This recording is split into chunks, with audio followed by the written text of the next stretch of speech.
What's up? Josh here. These are the brand new Bose QuietComfort Ultra headphones 2. Bose's highest end, top of the line flagship ANC headphone. But with a sticker price of $450, you might be wondering, are they actually worth that price? Well, after spending 30 days with these headphones, here's my honest review. So by far the best part about these headphones, we're just gonna start it off with a bang. The best part is the comfort. I've tried the Sony XM6 headphones, I've tried the AirPods Max, and although each of those are comfortable in their own regard, with each of those headphones, there is some sort of a compromise or something that I don't like. But with these are just the best, most comfortable all-around headphone. Now there's 3 reasons for this. So first of all, the ear cups. They are made from this really soft touch faux leather material that just kind of feel like clouds on your ears. Not only that, but the ear cup depth is great. So my ears are not touching the drivers. But then also on these ear cups, I don't know what they did, but they're actually quite breathable. Just this material seems to be quite light and my ears don't get super hot. Now, second reason, the headband. You'll notice on the top here, it's actually a pretty wide headband. And so this flat, wide shape kind of distributes the weight nicely on the top of your head. Additionally, you'll notice the same soft touch leather padding down here, and there's actually a really thick layer of it, so you don't really feel any pressure on the top of your head either. But then the third reason that these are so comfortable is the weight. These are nowhere near the weight of AirPods Max. They're more closer to the XM6s, built really well, but also really lightweight. And I think a combination of those 3 factors really just make these like clouds on your ears. It's such an important part of the headphone buying process. You really just want something comfortable that you'll want to put onto your head. And so Bose have really nailed that aspect. So then let's talk about design. Now, as far as design goes, Bose have stuck with a very familiar shape, and that is these rounded oval ear cups with a flat headband. You've got the Bose logo on the cups, which I think looks pretty good. And overall, I would say the Bose silhouette looks quite good on anybody's head, just because they don't really stick out too much and they don't really stand out that much either. They just look modern, elegant, and pretty sleek. And if those words stand out to you, then maybe you would fit right into the Bose aesthetic. Now this year, Bose have done something a little bit different. They've gone with a shiny finish on this metallic yoke. In the first generation of this product, it was more of a matte gunmetal finish, but yeah, this year it's a little bit different. Now, there are some divided opinions on this new look. I personally don't mind it. I actually quite like it. The only downside is that it does pick up fingerprints and dust, but for the most part, I think it looks good. It contrasts nicely with the plastic, and it adds a differentiator to the other non-Ultra headphones. So when you see somebody with this shiny look, you know that they have the Ultra headphones. Now, as far as build quality goes, I would say it follows pretty much what Bose have been doing over the past few years, which is matte plastic. I think the matte plastic is fine. It is a pretty high quality and nice feeling plastic, very soft to the touch. You do actually get metal on the sliding headband part, as well as this yoke and all of the components on the inside. So actually all of the moving parts are made of this really high quality metal, but the rest is pretty much made of a matte plastic material. The one thing I'll say though is that with the ear cups, I did notice on my Bose 700 that they started peeling after about 3-ish years, maybe 2 years if you use them for the gym. The nice thing is that Bose have started offering replacement ear cups for $34 on the Bose website. Overall, I have no doubts that this will last a really, really long time as long as you take good care of your gear, which is worth mentioning that they do come with a hard shell carrying case that is zippered and has some pockets on the inside for cables. But now let's turn on the headphones, put them on, and talk about the controls. So the Bose QuietComfort Ultra headphones use a combination of tactile physical clicky buttons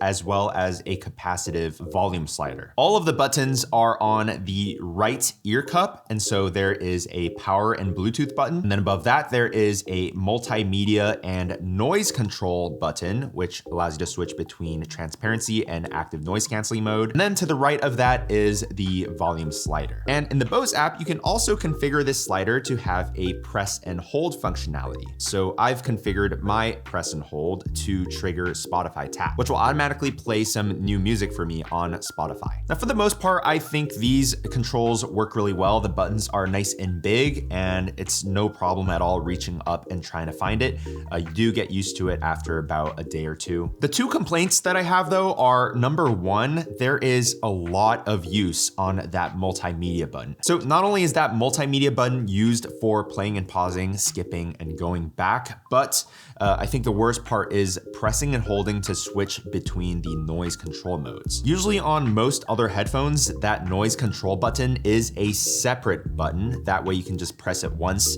and have it switch modes. But with this one, with it being a press and hold, you end up having to cycle between each of the modes just to get to the one that you want, and that tends to take a long time. So that can definitely get annoying. Now you can turn off certain modes. So I believe on default there are 4 modes, one of which is a cinema mode, which I've turned off. And I guess you could turn off immersion as well if you just want to toggle between quiet and aware, but I do quite like the immersion mode, so I've chosen to leave that on. Now the second complaint that I have, which is definitely a little more minor, is that the volume adjustment does not have any tactile clicks. I know that on both the AirPods as well as the Sonys, when you change the volume, there's some sort of like indicator or feedback noise as to like you've successfully changed that volume, but on the Boses, when you swipe up or down, it's just silence.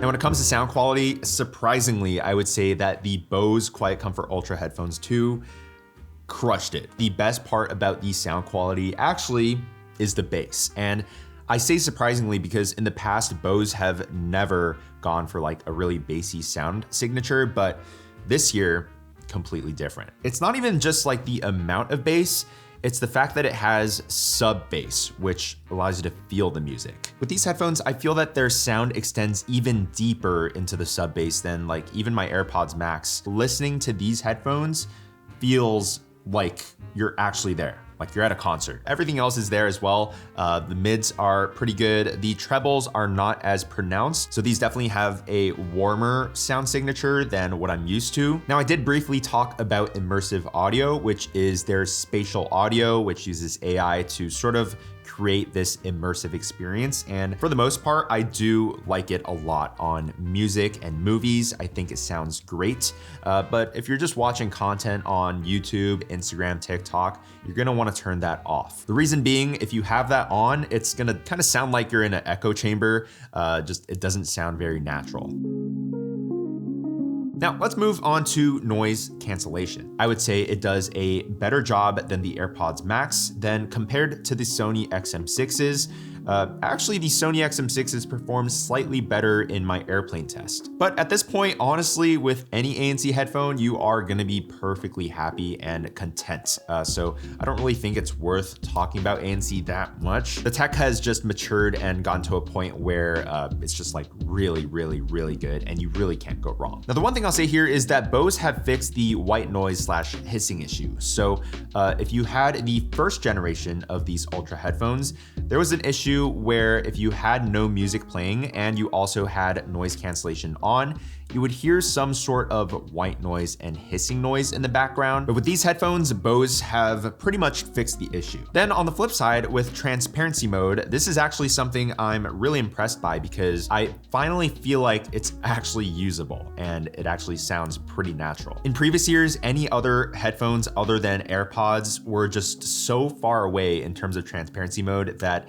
it was like comically bad, but now it actually feels quite natural. Like voice reproduction sounds good, even picking up little sounds on the left and right, like I can pinpoint exactly where those are coming from.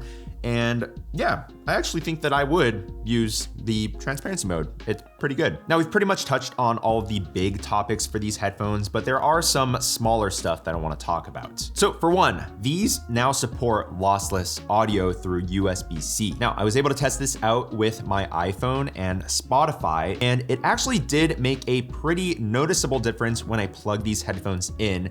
I could just hear a lot more detail when it was playing wired versus wireless. Is that enough for me to plug these headphones in all the time? Definitely not. The second thing I want to mention is that battery life is dramatically improved on these headphones, 30 hours with ANC on, which is pretty good. On the first generations, it was at 24 hours, which is definitely not flagship level, but now Bose have brought it up to flagship level. Some other stats, 15-minute charge will get you 3 hours of listening. And if you actually have immersive audio on, that battery life actually drops from 30 to 23. So keep that in mind. Additionally, it also has a thing called low power mode. So as soon as you take the headphones off, and if you choose to lay it cup side down, it'll actually detect this and just turn the headphones pretty much off. When you're ready to pick your headphones back up, put it on your head, and within 5 seconds, it actually reconnects to your phone. So that is a very cool battery saving feature. It honestly just works seamlessly in the background to save you battery. Okay, now the microphones. I would say that they sound fine. They don't sound great, but they work well and they get the job done. And in all of the meetings that I was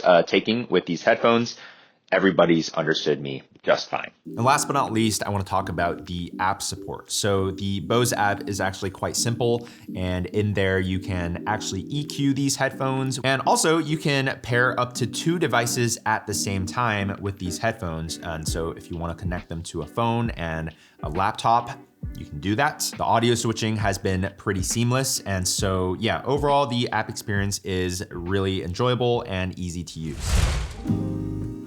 So after spending about a month with the Bose QuietComfort Ultra headphones 2, what are my thoughts? Honestly, I don't really think that there's any other headphone on the market right now that is as comfortable as these headphones. I think that is the biggest selling point of these headphones, is just how comfortable they are. Combine that with how lightweight they are and just how portable and easy to use they are, really makes this the complete package for an ANC headphone. And then just everything else is a cherry on top, right? The fantastic sound quality, the really nice user interface on the app, of course the noise canceling, but you're also gonna get pretty good noise canceling with any other headphone. And then lastly, just the looks. I think these look fantastic. The nice thing though is that these do go on sale pretty frequently. So if you wanna check the latest pricing, make sure to use my link down below. That will also help support the channel. All right, make sure to subscribe to the channel if you wanna see more of this tech content. I've got the Sony XM6 review coming up very soon. Leave a like on your way out, and I'll catch you guys in the next one. Peace.